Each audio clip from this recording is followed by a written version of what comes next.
تو ماں ہو کے میں نے اس کی قبر کا بھی بندوبست کیا الحمدللہ. اس کی قبر کو میں سجاتی بھی ہوں, اس سے باتیں بھی کرتی ہوں جا کے, اور باقی مجھے احساس یہ ہے کہ میرے چاروں طرف وہ ہے, ہی از اراؤنڈ می. اچھا ہمیں یہ بتائیے کہ ہم نے جیسے کہ مختلف نیوز چینلز پر دیکھا کہ وہ احباب جو اس جہاز میں موجود تھے تو ڈی این اے کے تعلق سے ان کے ورثاء کو بہت مشکلات کا سامنا ہوا. آپ کو کوئی ایسی سپورٹ ملی جس سے آپ کو لگا ہو کہ چلیں ایک بڑا نقصان تو ہو گیا جس کی کوئی تلافی نہیں ہے, تو اس کے کوئی تعاون کیا کوئی گورنمنٹ کی سطح پر لوگوں نے, یا کیا ہے اس کا بتائیے؟ نہیں جی, گورنمنٹ کی کوئی پی آئی اے کا کاؤنٹر نہیں تھا, کسی قسم کا کوئی کاؤنٹر نہیں تھا, نہ پی ٹی آئی والے تھے. اور جس وقت میں گئی ہوں اس وقت لاشیں نکال کے, لاشوں کا لفظ بڑا عجیب سا لگتا ہے, کہ لائی جا رہی تھی اسپتال میں اور ان میں سے دھوئیں اٹھ رہے تھے, اور میں ان سب کو دیکھتی پھر رہی تھی کہ ان میں سے میرا جگر گوشہ کہاں پہ ہے, لیکن کوئی مدد کرنے والا نہیں تھا. 2 تھکے ہارے سرجنز تھے جو چیخ رہے تھے, چلا رہے تھے. پولیس والے پیسے لیتے جا رہے تھے اور ایم سوری ٹو سے رپورٹ کاٹتے جا رہے تھے. اس میں بھی پیسے کا عمل دخل آ گیا تھا یعنی؟ دیکھیں میں پھر ایمبولینس میں نام نہیں لوں گی, لیکن میرے بھی بیٹے کی باڈی کو نقصان ہوا جس کا مجھے غم ہے کیونکہ دونوں جو ہمارے یہاں کی آپ کو پتہ ہے مددگار ایمبولینسز ہیں, جو آپ نے سنا ہوگا کہ وہ ایک دوسرے سے چھین رہے ہوتے ہیں, کیونکہ جتنا عرصہ ان کے مردہ سرد خانے میں رکھا جاتا ہے اتنے پیسے ملتے ہیں. اچھا. اس میں جب آپ ایسی باڈیز کو کھینچیں گے تو کچھ نہ کچھ تو ٹوٹ پھوٹ ہوگی. یعنی ایک تو جو ہوتی گئی, پہلی بات فلائٹ کا ٹائم غلط انہوں نے رکھا. ایک جمعۃ الوداع 1 بجے سے, آپ کو پتہ ہے 12 بجے سے 3 بجے تک لاک ڈاؤن ہوتا ہے, یعنی آپ نہ چھوڑنے جا سکتے ہیں, نہ آپ اسے بچے کو اپنے پیسنجر کو پک کرنے جا سکتے ہیں. اور ظاہر نماز سب نے پڑھنی ہوتی ہے. جو یہاں پہ سول ایویشن کا ہوا کہ اس وقت عملے نے نیچے دیکھا ہی نہیں, وہ نماز پڑھ رہے تھے کہ جہاز 7000 فٹ کی بلندی سے زمین پہ آ کے ڈس کر کے گرا. پائلٹ صاحب کا یہی ہوا. خیر یہ الگ اسٹوری ہے. ڈی این اے میں نے دے دیا, انہوں نے 48 گھنٹے مجھ سے کہا انتظار کرنے کے لیے. 48 گھنٹے میں نے انتظار کیا. میرے داماد, میرا بھتیجا سرد خانوں میں پھرتے رہے, میں پھرتی رہی. وہاں پہ وی آئی پی سسٹم چل رہا تھا, جو جتنے بڑے تعلق کے ساتھ جا رہا تھا اس کو اتنے اے سی والے کمرے میں بٹھایا جا رہا تھا, اسے پیپسی اور ان ساری, اور یہ آخری 2 روزے تھے. اور میرے بچے جو تھے ظاہر کرونا پیشنٹس بھی تھے, وہ باہر دھوپ میں گرمی میں کھڑے ہو رہے تھے. 48 گھنٹے میں نے بھی انتظار کیا. وہاں معلوم ہوا صرف تعلقات پہ لاشیں اٹھائی جا رہی ہیں. میں نے کہا اچھا یہ ہے تو پھر یہی صحیح. میں نے کہا پھر میں بھی کوئی ایسی بے آسرا نہیں ہوں. پھر میں نے بھی جتنے ٹیلی فونس تھے وہ گھمانے شروع کیے. پھر ہم نے اپنی کمپین شروع کی اور میں نے اپنا پرائیویٹ, ہمارا پورا گروپ ہے, 45 باڈیز بغیر ڈی این اے کے دفنا دی گئیں جو سندھ میں. کوئی ڈی این اے نہیں ہوا ان کو؟ کوئی ڈی این اے نہیں. کہ دانتوں کی تصویر, کہ میں اپنی ہنستی ہوئی تصویر بھیجوں اور میرے بیٹے کی ہنستی ہوئی تصویر ہوگی تو دانتوں, یہ تو نہیں ہوتا یار. یہ تو میتھڈ میرے خیال میں شاید بہت پہلے کبھی ہوتا ہوگا. لاہور فرانسک والے جو لے گئے تھے 50, تو میں نے اپنا خود ڈی این اے کیا. فلائٹ اٹینڈنٹ بیچاری Shazia, I am sorry to say, اس نے ہم 20-25 لوگوں کے سیمپلز لیے اور لاہور فرانسک والوں کو پہنچائے. 4 گھنٹے میں رپورٹ آ گئی. اور وہ اگر اس وقت نہیں ہوتا, میں اس دن میری ہمت ختم ہوئی ہوئی تھی, تو وہ باڈی بھی کسی اور کو دے دیتے ہیں. وہ جا کے ہم نے پھر ٹیگ کروایا. ہم نے کہا نہیں, اب یہ باڈی آپ کسی اور کو نہیں دیں گے. تو سندھ میں ڈی این اے پہ کچھ بھی کام نہیں ہوا. جو ہوا لاہور سے ہوا. اور آپس میں یار لاہور سندھ, دیکھو وجدی بات یہ ہے, ہم ایک ملک میں رہتے ہیں, ہم پاکستانی ہیں, ہم پہلے مسلمان ہیں, ہم پاکستانی ہیں. بالکل. اگر لاہور فرانس کام کر رہے ہیں نا ڈی این اے, ٹھیک ہے, وہ لوگ کر تو رہے تھے. آپ لوگوں نے جو غلط لاشیں دفنا دی, آج یہی جھگڑا ہو رہا ہے کہ کتبے بدل دیے جائیں. مجھ سے انہوں نے کہا جی آپ ہمیں باڈی دفنانے دیں, بعد میں کتبہ بدل لیں گے. کیوں بھائی, تمہارے تعلقات ہیں اس لیے تم جو دل چاہے گا وہ لاش اٹھا کے لے جاؤ گے, اور میرے اگر تعلقات نہیں ہیں, مطلب اگر ہم لوگوں کے ساتھ یہ کر رہے ہیں تو تم سوچو بلدیہ میں جو کچھ ہوا یا دوسرے جو چھوٹے موٹے حادثات ہوتے ہیں ان کے ساتھ یہ لوگ کیا کرتے ہیں. انتہائی دکھ کی بات ہے یہ, اور انتہائی دکھ کی بات ہے. دکھ کی بات ہے. بات یہ کہ یہ غیر انسانی رویے ہیں. ایک تو اتنا لاس, ایسا نقصان کہ جس کی کوئی تلافی نہیں ہے, جس کا کوئی ازالہ نہیں ہے, جس کا کوئی وہ نہیں ہے آپ کو, اور اس کے بعد پھر ان کے ورثہ سے اس سطح کے رویے, یہ غالباً ایسے ہی لگتا ہے کہ جیسے کوئی غیر انسانی رویے. غیر انسانی. دیکھو بات یہ کہ کل کو آج ہم زندہ بیٹھے ہیں, ہمارے لیے بھی کبھی باڈیز کا لفظ استعمال ہو سکتا ہے, لاشوں کا لفظ استعمال ہو سکتا ہے. آج ہم دوسروں کو عزت دیں گے تو کل کو ہمیں بھی عزت ملے گی. بالکل ایسے ہی. اور میں تو یہ سمجھتا ہوں ہما کہ وہ لوگ جو اچھے منصبوں پر ہیں اور وہ لاشوں پر سیاست کر رہے ہیں اور وہاں پر بھی وہ پیسے بنانے میں لگے ہیں, پیسے بنا رہے ہیں, تو بالکل انہیں تعلقات شاید بنا رہے ہیں. ہاں, انہیں شاید یہ یقین نہیں ہے کہ انہیں بھی مرنا ہے, ارے بہت سارے اور نام انہیں میں بھی لے سب سکتی یہی ہوں, سہنا ہوگا. یہی سب کچھ سہنا ہوگا جس وقت آپ ہاتھ بھی نہیں ہلا سکتے, کیونکہ میں دیکھیں وہ تقریباً روز بھی اسی سسٹم کا حصہ اسی ہیں. سسٹم کا اس حصہ ہے. سسٹم میں اگر ہم پس رہے ہیں تو ایسا نہیں ہے کہ وہ اس سسٹم سے باہر ہیں. کل ان کے ساتھ بھی یہی ہوگا, ان کی فیملی بھی یوں ہی در بدر ہوگی, ان کے گھر والے بھی یوں ہی پریشان ہوں گے.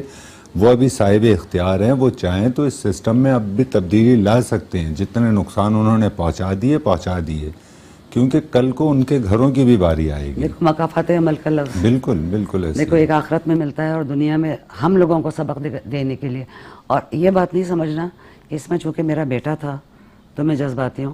جس وقت نہیں, میں کا آپ ہوا, کو چونکہ بہت اچھی طرح سے جانتا ہوں, آپ کے لیے سب کا دکھ ایک جیسا ہی ہے. میں نے ایئر بلو والوں کے لیے میں اسی طرح روئی تھی. پھر میں ایک نظم ابھی سناتی ہوں جو میں نے زلزلے والوں کو, لوگ سمجھتے ہیں میں نے اپنے بچے کے لیے لکھی, نہیں, وہ میں نے زلزلے والوں کے لیے لکھی. ان کے لیے بھی میں اسی طرح درد, اور اسی طرح میں ان کے لیے بھی سوشل ورک کرتی تھی. میں جاتی تھی, کھڑی ہوتی تھی ان بچوں کے سہارے جن کی مائیں کھو جاتی تھیں, یا وہ مائیں جن کے بچے زلزلے میں پہاڑیوں کے نیچے دبے ہوتے تھے. تو یہ سب لوگ حیران ہوتے ہیں کہ اچھا یہ آپ نے ابھی لکھی. میں نے کہا نہیں, یہ ابھی نہیں لکھی, یہ میں نے اس وقت ان کے لیے لکھی. تو میں ہر ایک کا درد اسی طرح, میں اس طرح نہیں کرتی کہ میں ابھی پارٹی کر رہی ہوں کہ میرے یہاں تو نہیں ہوا. جب تک آگ ہمارے دروازے پہ نہیں آ جاتی وشنی, ہماری آنکھ نہیں کھلتی. ہمیں احساس نہیں ہوتا, ہمیں ارد احساس گرد کے نہیں ماحول ہوتا. سے ہم بالکل غافل رہتے ہیں. ہم ہمیں غافل دوسرے کا دکھ اپنا دکھ نہیں لگتا. ہمیں اپنا دکھ نہیں لگتا. اور کیا دیر لگتی ہے یار. میں بھی تو بیٹھی ہوئی تھی نا انتظار میں, موبائل پہ نظر جما کے کہ کب موبائل آن ہوتا ہے, اور میں ٹہل رہی تھی کہ کب موبائل آن ہوتا ہے. کہ وہ ایک لمحہ, ایک سیکنڈ, صرف میرے شوہر نے 3 جملے کہے فون پہ آئیے لاہور, اور مجھے اشارہ کیا ٹی وی کھولنے کا. میری زندگی وہیں پہ وجدی رک گئی, ختم ہو گئی. میرے دماغ میں دوسرا آیا ہی نہیں کہ وہ کہیں زندہ ہوگا یا کچھ ہوگا. میرے لیے بیٹا میرا رخصت ہو چکا تھا کہ وہ گیا اس دنیا سے. پھر یہی تھا کہ بہت سارے سوالات ہیں دماغ میں آتے ہیں کہ کیسے ہوا ہوگا, کیا ہوا ہوگا.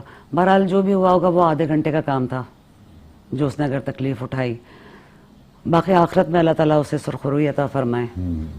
بالکل, وہ تو ہمیشہ رہنے والی زندگی ہے. مجھے بلکہ ابھی ہم آف دی کیمرہ آپ سے یہ شرف حاصل ہو رہا تھا گفتگو کا, تو آپ نے جس طرح سے نشاندہی کی کہ اتنے کم ظرف لوگ ہیں کہ یعنی وہ دکھ بانٹنے کے بجائے وہ اس پر بھی تکرار کر رہے ہیں کہ شہید ہیں یا نہیں ہیں. ہاں, اس بات پہ بھی مجھ سے آخری ایک ماہ سے وہ یہ بحث کر رہے ہیں کہ وہ شہید نہیں تھا. یہ آپ کیسے کہہ سکتی ہیں کہ شہید تھا؟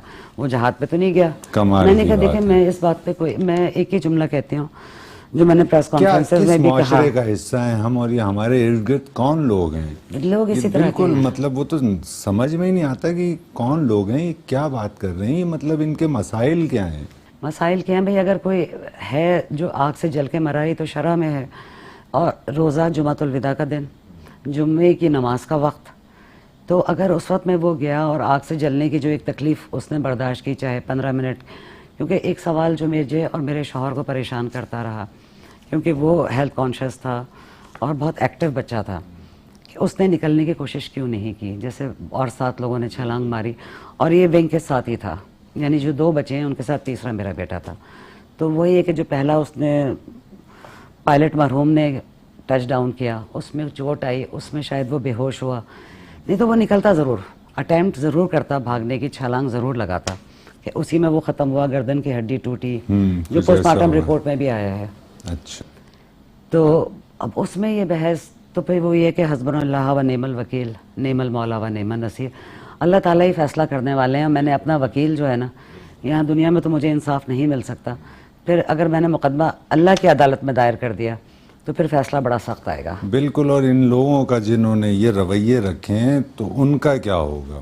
اگر ان کا تو نظر آ رہا ہے, اپنا وہ فیصلہ دیا تو یہ تو کہیں کے نہیں رہیں گے. وہ تو دے گا فیصلہ, اس نے تو کہا ہے. اور ذرہ برابر بھی تم نے اگر کیا, فَمَن يَعْمَلْ مِثْقَالَ ذَرَّةٍ خَيْرًا يَرَهُ, جتنا ذرا سا بھی خیر کیا. الحمدللہ میرا بیٹا بھی, میں تمہیں بتاؤں کہ وہ جانوروں سے محبت کرنا, بلیوں کو کھلانا, غریبوں کے کام آنا, انہی سبھی چیزوں میں رہتا تھا. اور اللہ تعالیٰ نیچر سے محبت کرنے والے کو کرتے ہیں. جو اس کے ڈرائیور یا کوئی بھی اگر آئے میرے پاس تو انہوں نے جو مجھے باتیں بنائی میں سمجھتی تھی کہ شاید اس کا کوئی دوست نہیں ہے. لوگوں نے مختلف باتیں تو مجھے اندازہ ہوا کہ واقعی میں میرا بیٹا میرے ساتھ ہی نہیں دنیا کے ساتھ بھی اچھا تھا. بہت اچھے رویے تھے, سب اس سے محبت کرتے تھے, بہت اچھے.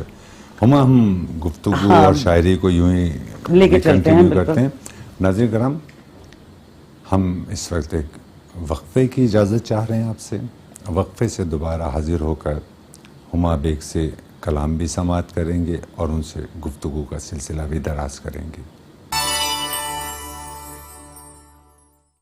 ناظرین کرام, ہم وقفے سے حاضر ہو چکے ہیں. ہمارے ساتھ پروگرام بزم شاعری میں موجود ہیں خوبصورت لب و لہجے کی شاعرہ ہما بیگ, جو اپنے گفتگو آپ کی سماعت تک منتقل کر رہی ہیں اور خوبصورت کلام آپ کی سماعتوں تک منتقل کریں گی.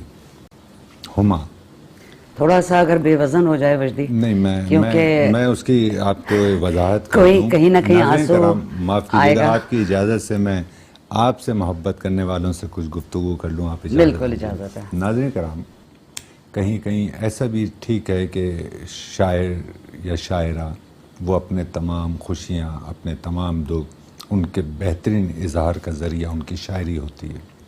کہیں کہیں آپ کی شاعری بھی آپ کا ساتھ چھوڑ جاتی ہے. آپ کے پاس وہ الفاظ نہیں ہوتے جن میں آپ اس غم کو ڈھال سکیں.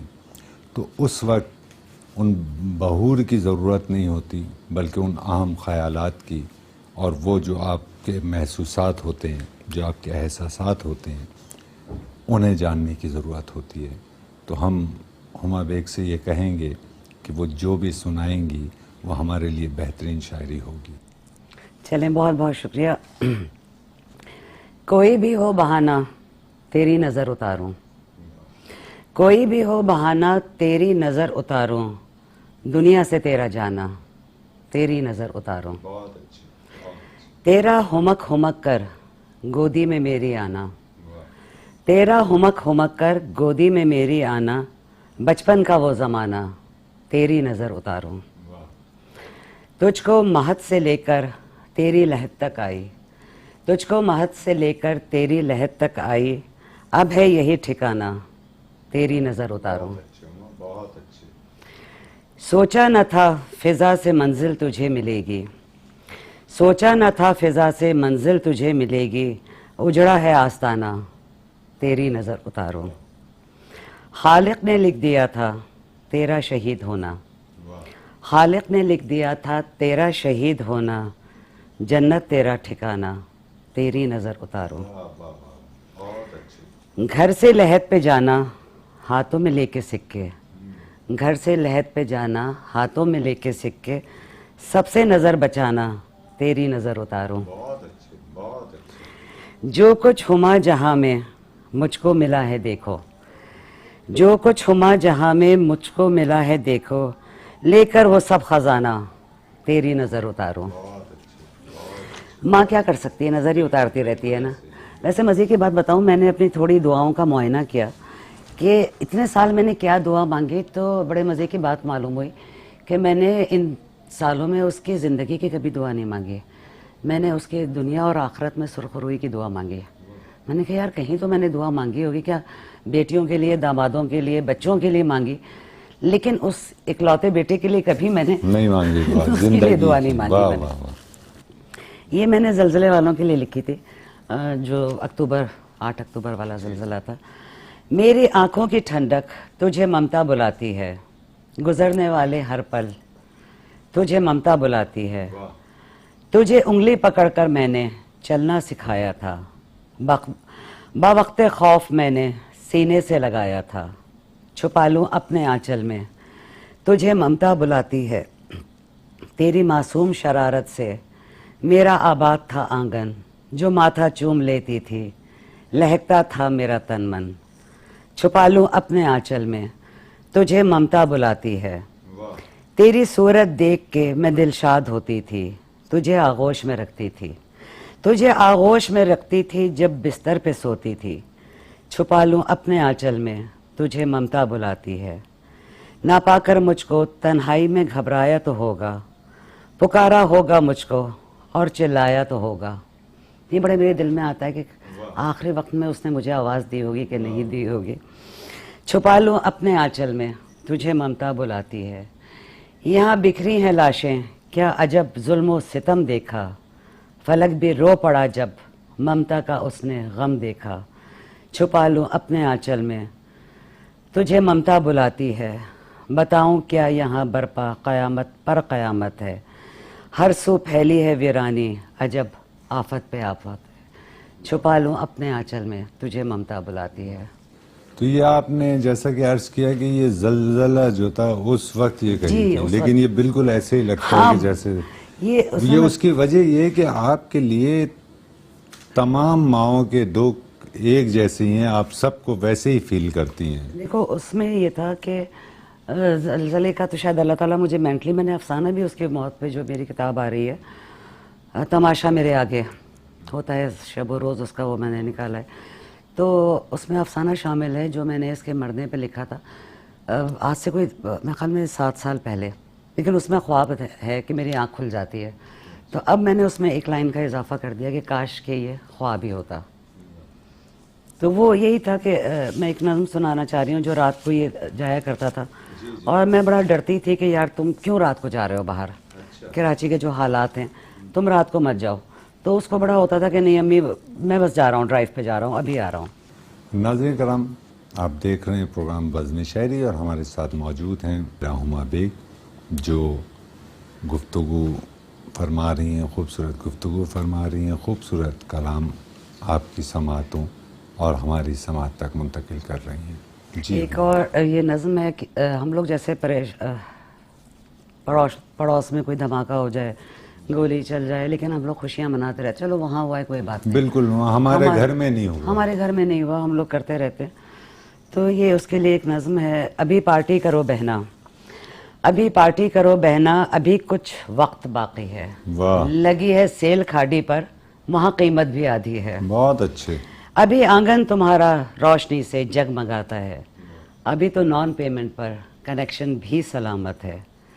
تمہارے معصوم بیٹے کو موت نے نہیں پکڑا، شوہر کو تمہارے بے روزگاری نے نہیں جکڑا. تمہارے در پہ اب تک بھوک نے دستک نہیں دی ہے. تمہارا ریشمی آنچل بھی کانٹوں سے نہیں الجھا. ابھی تک اپنے پیارے سے بچھڑنے کی خبر تم تک نہیں پہنچی. لٹی ہے جس کی عزت اس کے دکھ سے بے خبر تم ہو. ابھی پارٹی کرو بہنا، ابھی کچھ وقت باقی ہے. تو بات یہ ہے کہ ہم ان ساری پریشانیوں کو یہ سمجھ کے لے چلیں کہ کل کو ہمارے ساتھ بھی ہوگا، یا یہ جو جس کے اوپر غم پڑا ہے یہ بھی ہماری طرح ہی انسان ہے، ہمارے بہن ہیں، ہمارے بھائی. بالکل ٹھیک ہے. وہ احساس ختم ہوتے جا رہے ہیں ہمارے اندر، اور وہ جو محبتیں تھی غالباً ہمیں تو ایسے ہی دکھتا ہے کہ وہ احساس اور وہ شدت جو ہوتی تھی اپنائیت کی، محبتوں کی، ایک دوسرے کے دکھ بانٹنے کی، وہ نہیں رہے، بلکہ وہ رسمن ہو گئے ہیں کہ بس کوئی حادثہ ہو گیا تو رسمن آپ چلے گئے. یہ ایک رسم کی طرح سے وہ کیا جاتا ہے، رسم نبھائی جاتی ہے، رسم نبھائی جاتی ہے. اور اسی لیے میں تمہیں وجدی بتاؤں کہ میں ہر ایک کے سامنے روتی بھی نہیں ہوں، کیونکہ ہنسنے والے کے ساتھ تو سب ہنستے ہیں. ایک دفعہ تو میرا رونا برداشت کرو گے، 2 دفعہ، تیسری دفعہ یار کیا بورنگ ہے. بالکل یہ میرا دکھ ہے، میں اپنے رب کے سامنے سر جھکاتی ہوں اور آنسو بہا لیتی ہوں. اچھا، آپ کو وہ گفتگو فرما رہی تھی بالوں کے تعلق سے اپنے، تو وہ بھی ضرور بتائیے. بس وہ میرے بیٹے کا ارمان تھا کہ وہ میرے جب سے پیدا ہوا تھا اور دودھ پیتا تھا، میرے بالوں سے کھیلتا تھا، اور اسے لمبے بالوں کا بڑا شوق تھا. تو میں بڑی محنت سے بال میں نے بڑھائے تھے. بس پھر دل ایسا ہوا کہ اس کے جانے کے بعد میں نے قینچی لی، جس کا ارمان تھا، بہت شوق تھا. میں اسے کہتی تھی کہ تمہارے لیے میں دلہن بھی لمبے بالوں والی لاؤں گی. لڑکیاں بھی کئی دیکھتی تھی کہ بیٹا یہ اس سے کر لو، اس سے. وہ دیکھتا ہی نہیں تھا. وہ فنکشنز میں، پروگرامز میں، وہ صرف میرے ساتھ بیٹھتا تھا. عمر کیا عمر تھی؟ وحید بیگ. سپٹمبر میں اس کی برتھ ڈے ہوتی، 26 کا وہ ہو جاتا. ابھی دوبارہ اس نے ڈرائیونگ لائسنس اور یہ سب میرے بغیر نہیں جاتا تھا. ڈانٹتی تھی کہ جاؤ بھائی، کیوں مجھے لے کے جاتے ہو، شناختی کارڈ کا آفس ہے تو آپ چلیں. یہ ہے تو میرے ساتھ وہ رہنا چاہتا تھا، اپنی زندگی کا ایک منٹ وہ میرے ساتھ گزارنا چاہتا تھا. اور وہی بات جو میں نے کہی، جس پہ میں وہ نظم ڈھونڈ رہی ہوں، کہ جو میں نے اسے لاہور بھیجا، کہ میں کراچی کے حالات اور ڈیفینس کے حالات میں اسے رکھنا نہیں چاہتی تھی. کہ نہیں،